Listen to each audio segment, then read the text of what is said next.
بسم اللہ الرحمن الرحیم۔ پیر پندیات جمع مردی یعنی مجموعہ ارشادات مقدس حضرت مولانا مستنصر باللہ علیہ السلام۔ یہ ایک واحد کتاب ہے جسے پیر کا نام دیا گیا۔ اس کتاب میں امام مستنصر باللہ کے فرامین موجود ہیں۔ منافق کی علم دشمنی۔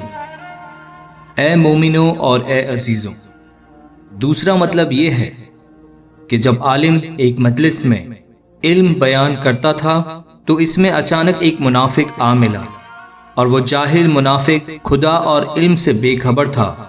اس نے کچھ نہیں سنا تھا اور وہ اچھے اور برے میں تمیز نہیں کر سکتا تھا۔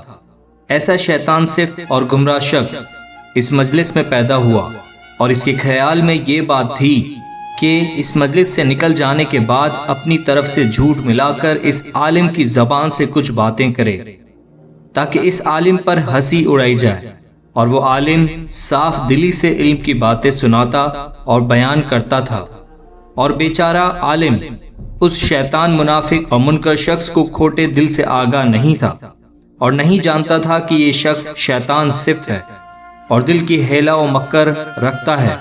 اور اگر وہ منافق اسی گھڑی علم کا مسئلہ اس عالم سے پوچھ لیتا کہ علم میں یہ بات کہی گئی ہے، اس کے کیا معنی ہوتے ہیں، تو بہتر تھا، تاکہ اسی وقت فوراً ہی وہ عالم اس نادان کو لفظ کے معنی اور علم کے مطلب بتا دیتا اور اسے آگاہ کرتا، اور اس گمراہ شخص کے دل کو روشن اور علم کے لیے بے قرار کر دیتا۔ لیکن چونکہ وہ بے وقوف، نادان، پرکینہ اور گدھا تھا، اس لیے اس نے علم کا مسئلہ عالم سے نہیں پوچھا، نہ وہ خود جانتا تھا۔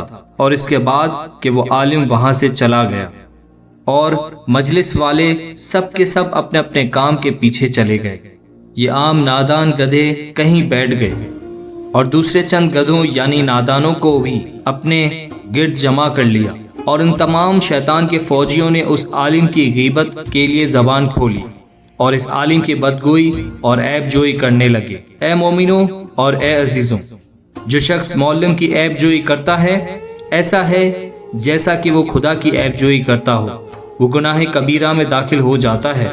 اور جو شخص اعتقاد سے عالم کا کلام سنتا ہے گویا خدا کا کلام سنتا ہے۔ اور جو لوگ عالم کی غیبت کرتے ہیں اس کی وجہ دشمنی، کینہ اور حسد ہے، اور اپنے دلوں میں بغض رکھتے ہیں۔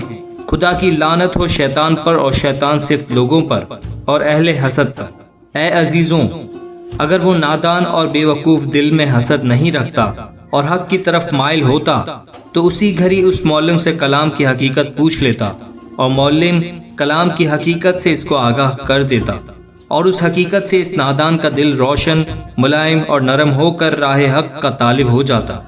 پھر وہ حقیقت سے آگاہ ہو جاتا، اس کے دل کو سکون و قرار آ جاتا، اور وہ اہل حق میں سے ہوتا، کیونکہ وہ شخص نادان اور کھر تھا۔ اس نے خود علم کی حقیقت نہیں سنی تھی اور نہیں جانتا تھا، اور اسے گمان نہیں تھا کہ وہ عالم حقیقت سے باخبر ہے۔ یہی سبب تھا جو عالم سے نہیں پوچھا، اور عالم کے چلے جانے کے بعد اس کی غیبت شروع کی، اور وہ دل میں راہ حقیقت کے علماء کی دشمنی و کینہ رکھتا تھا۔ اسی سبب سے ایسے لوگوں سے آخرکار گناہ کبیرہ سرزد ہو کر دوزخی ہو گئے۔ یہ لوگ بہت ہی نادان اور کھر تھے، اور بے سبب جہالت راہ حق سے بھٹک گئے، ورنہ شروع میں سب لوگ راہ حق پر تھے، اور اپنی جہالت کی بنا پر ہر زمانے میں ایک ایک فرقہ ہو کر جدا ہوتے گئے۔ حضرت خاتم الانبیاء علیہ السلام سے قبل اور بعد میں اب تک جو لوگ سیدھی راہ سے بھٹک گئے ہیں، اس کا سبب جہالت، حسد اور دشمنی ہے۔ انہوں نے کتنے موقعوں پر حقیقی امام علیہ السلام کو چھوڑ کر غیر امام کی پیروی کی اور فرقہ فرقہ ہو گئے، اور اسی اپنی جہالت میں اب بھی سرگردان ہیں۔ وہ حق کو چھوڑ کر باطل کے پیروں ہوئے، اور وہ دانش مندوں کا راستہ نہیں۔ اہل دانش تو امام علیہ السلام ہی کا راستہ اختیار کرتے ہیں، وہ یہ کہ تم اپنے امام وقت کے امر و فرمان کی اطاعت کرو، اور دائرہ وجود کے اس مرکز کے حکم کے تحت رہو، اور یہ کہ امام وقت کی معرفت حاصل کرو، علم کی حقیقت جانو، دینی علماء سے پوچھ لیا کرو، علمی مجلس میں بیٹھا کرو، عالم سے پوچھو، سنو اور اس پر عمل کرو، تب ہی علم کی حقیقت جاننے والے تم کو بتا سکتے ہیں، سمجھا سکتے ہیں۔ اور کام حسب منشا ہو سکتا ہے اور کوئی شخص گمراہ نہ ہوگا۔ اے مومنوں، اے عزیزوں اور اے صداقت والوں، تمہیں غافل نہیں ہونا چاہیے۔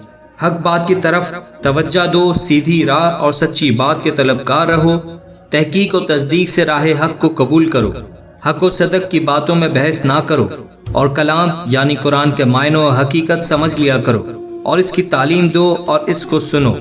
اے مومنوں، حقیقی مومنین جو ایمان کے مکمل ہوتے ہیں وہ ہیں جو دینداری سے متعلق احکام اور مطالب یعنی کام، افکار، رفتار و سلوک، اعمال و احوال جو مومن کی صفات ہیں، دینی علماء سے جو معلمان صادق ہیں پوچھ لیا کرتے ہیں اور واقفیت حاصل کر کے ان کو بجا لاتے ہیں، کیونکہ اول علم پھر عمل ہے۔ اور جو لوگ راہ حق کے طالب ہیں وہ روز بروز راہ حق سے زیادہ مانوس ہوتے ہیں اور آگے بڑھتے ہیں۔